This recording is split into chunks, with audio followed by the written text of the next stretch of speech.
Okay, imagine this. एक ऐसी दुनिया जहां लाइफ को इस तरीके से डिजाइन किया गया है जहां आप लिटरली मौत को चुनौती दे सकते हैं। In fact you can be immortal.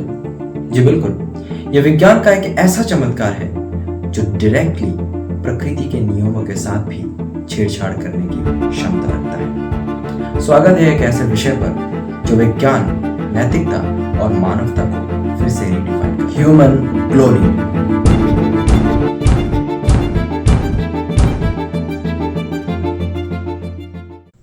Cloning का मतलब होता है किसी भी स्पीशीज की कॉपी बनाना, और इंसानों के केस में ये दो तरह से हो सकता है, रिप्रोडक्टिव क्लोनिंग और थेराप्यूटिक क्लोनिंग। रिप्रोडक्टिव क्लोनिंग में पूरा का पूरा इंसान कॉपी किया जाता है, जैसे फिल्मों में दिखाया जाता है।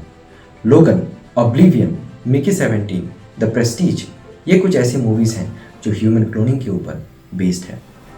वहीं थेराप्यूटिक क्लोनिंग की अगर मैं बात करूं तो वहां टिश्यू या ऑर्गन बनाए जाते हैं for the higher medical treatments.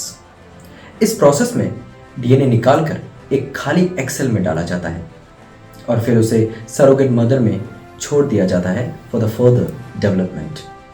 लेकिन ये सब सुनने में जितना आसान लगता है उतना आसान होता नहीं। इससे पहले मैं आपको क्लोनिंग के बारे में बताऊं, let's understand about the twins as well, क्योंकि ये सवाल हर एक के मन में आता है जब भी वो कभी भी क्लोनिंग के बारे में जानने की कोशिश करते हैं। देखिए, जुड़वा बच्चे 100% नेचुरल तरीके से पैदा होते हैं, जहां उनका डीएनए पूरा का पूरा मैच करता है और ये एक साथ जन्म लेते हैं।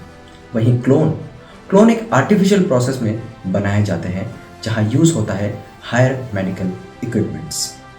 बट क्लोनिंग एक ऐसी आर्टिफिशियल प्रोसेस है जहां हायर मेडिकल इक्विपमेंट्स या टेक्निक्स का यूज करके हम किसी भी स्पीशीज की जेनेटिक कॉपी बना सकते हैं। जुड़वा बच्चों की उम्र एक जैसी होती है, वहीं क्लोन का जन्म एक्चुअल पर्सन से कई साल बाद हो सकता है। फॉर एग्जाम्पल, अगर मैं आपको बताऊं कि एक 30 साल के पर्सन का अगर क्लोन बनाना है तो उस क्लोन का जन्म एक बच्चे के रूप में होगा। Okay, back to our topic. In 1996 पहली बार एक भेड़ का क्लोन बनाया गया था जिसे डॉली द शीप नाम दिया गया था। डॉली दुनिया की सबसे पहली क्लोन्ड मैमल थी और इसे स्कॉटलैंड के रोजलिन इंस्टीट्यूट के साइंटिस्ट इयन विल्मट ने और उनकी टीम ने बनाया था। ये एक ऐसी न्यूक्लियर ट्रांसफर की टेक्निक की हेल्प से बनाया गया था जिसे SCNT यानी कि सोमैटिक सेल न्यूक्लियर ट्रांसफर भी कहते हैं। आइए समझते हैं कि आखिर इस SCNT टेक्निक के बारे में, जिसे एक रिवोल्यूशनरी टेक्निक माना गया है। SCNT टेक्निक में सबसे पहले किसी भी डोनर स्पीशीज के सोमैटिक सेल के न्यूक्लियस को निकाला जाता है।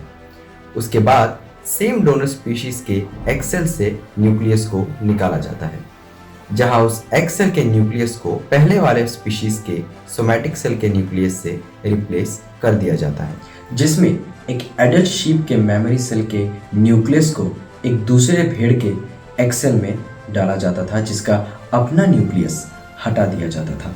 इस सफलता ने जेनेटिक इंजीनियरिंग और एडवांस साइंस के कई नए दरवाजे खोल दिए।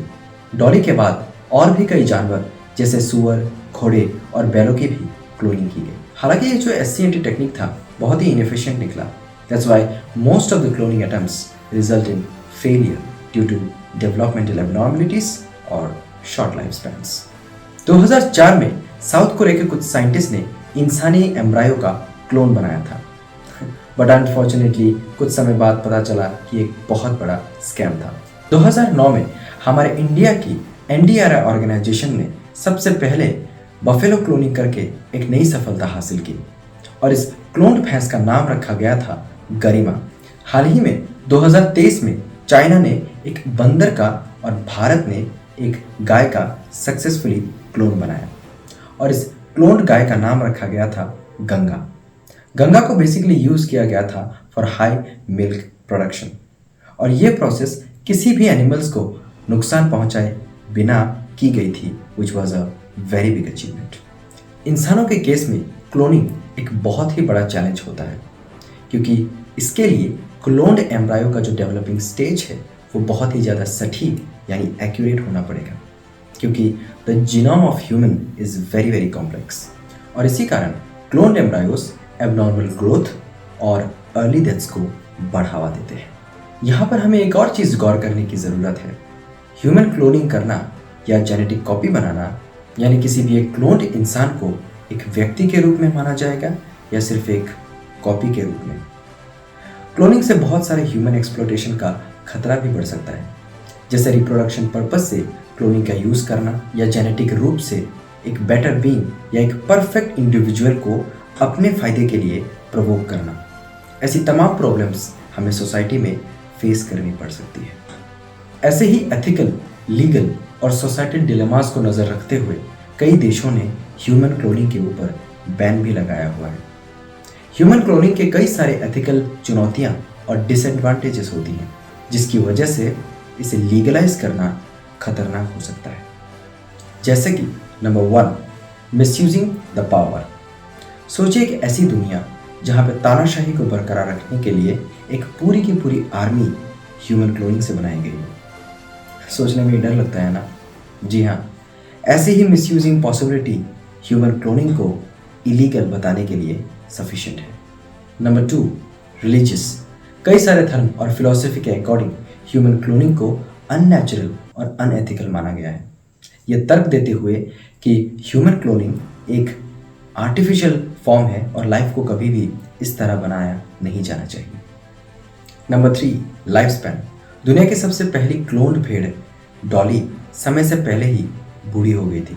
साइंटिस्ट का मानना है कि क्लोन पुराने डीएनए को विरासत में ले सकते हैं, जिसकी वजह से बुढ़ापा और बीमारियां जल्दी आने की पॉसिबिलिटी और भी बढ़ जाती है। Number 4, success rate. जानवरों की क्लोनिंग में सक्सेस रेट दर 5% से भी कम होता है। कई क्लोन्ड एम्ब्रायो डेवलप नहीं हो पाते और जो हो पाते हैं उनमें कोई ना कोई डिफेक्ट या समय से पहले बुढ़ापा आने की प्रॉब्लम्स होती है। इंसानों पर इसे लागू करना बहुत ही अनसेफ और अनएक्सपेक्टेड होगा। Now the big question is, could human cloning ever be possible? जैसे कि कंप्लीट ह्यूमन क्लोनिंग के ऊपर बैन लगा हुआ है, इसीलिए साइंटिफिक लिमिटेशन और एथिकल ब्लॉकेज के बिना बीमारियों को ठीक करने के लिए स्टेम सेल क्लोनिंग और ऑर्गन रीजेनरेशन जैसी इनोवेटिव ऑल्टरनेटिव्स के ऊपर काम किया जा सकता है। इन शॉर्ट, मुझे अगर ये सारी बातें एक बार में अगर सम अप करना हो तो बात यही निकलती है कि ह्यूमन क्लोनिंग हमारे बीच एक तरीके से मौजूद तो ज़रूर है और इसे जानवरों के ऊपर बहुत हद तक सक्सेसफुली अप्लाई किया भी जा चुका है, लेकिन साइंटिफिक लिमिटेशन, एथिकल डिबेट्स और अनएक्सपेक्टेड आउटकम की वजह से ह्यूमन क्लोनिंग अभी तो पॉसिबल होते हुए नहीं दिख रहा। But who knows, in future ये पॉसिबल हो भी जाए और बहुत ज़्यादा पॉसिबिलिटी है कि ये अंडर द रूट दुनिया के किसी कोने में चल भी रहा हो। बस ये सामने आने के लिए हमें या तो किसी एपोकलिप्स का वेट करना पड़ेगा या फिर इसे 100% मैनिपुलेट और रेगुलेट करने का सल्यूशन खोजना पड़ेगा। वैसे आपको क्या लगता है? नीचे कमेंट्स में ज़रूर बताएं। धन्यवाद।